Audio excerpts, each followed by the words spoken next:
So magandang araw kabola, sa video na ito pag-usapan po natin yung mga free agency signing. Dami no kabola, ang dami pong mga naganap po na free agency signing kabola in the past few days. Pag-usapan natin yung dalawa po dyan kabola. So kung hindi pa nakasubscribe, baka pindot naman po with super shoot button. So start po natin sa comments po ng mga teams kabola.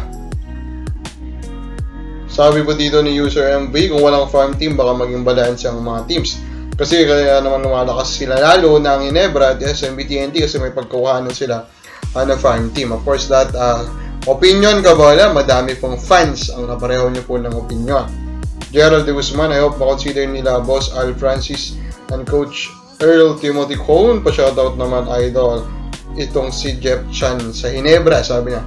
Again, for me, he is already old kabola and do not think he will be a positive contributor anymore inside the court. Pero kung sa palagay nila may tutulong siya kabola in molding the young players, pwede rin naman. Then of course Sir Ronald Burbusidad, pa-shoutout Sir kabola.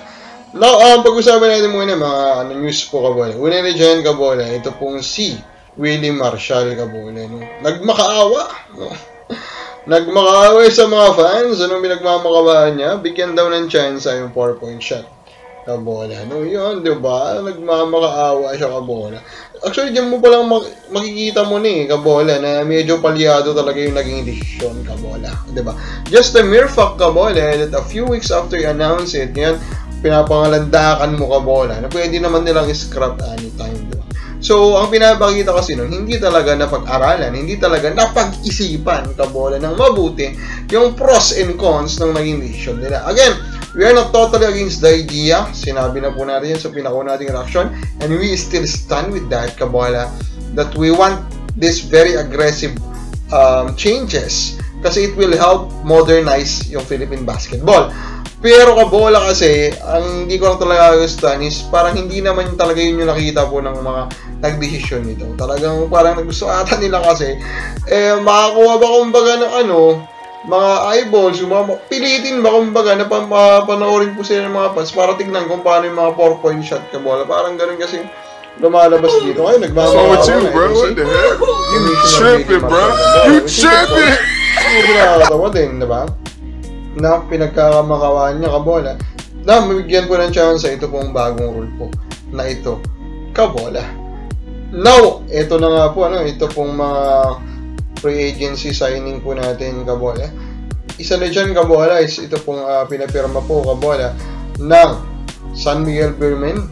Ito pong si Rosales kabola na dating taga Northport. Of course, this one is again another controversial signing. Bakit po kabola? Di ba hindi nagtitrade ng San Miguel Beermen in this offseason? Di ba? Up to this point, hinihintay natin. Pero ang nangyari pala dito, pinapirma na daw ito ng Northport na news na na-report kabola.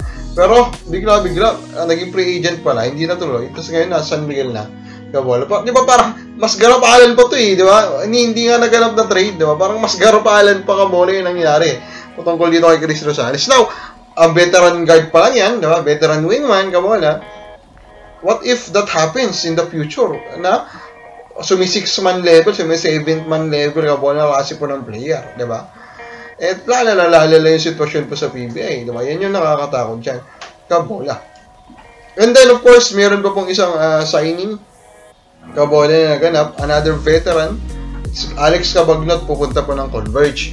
Of course, ako pa rin yung point po natin regarding Alex Cabagnot, age-wise, we do not think he will be a positive contributor din po inside the court. Yes, he can still play, pero to assume that he can be a passive contributor as his age, kabola, I do not think so. So for me, he should have been signed by Converge, primarily kung ano po yung may tutulong niya in helping these young players be molded, kabola, into the players that will help them win a championship. Yun po yung main role dapat ng isang Alex Cabagnot.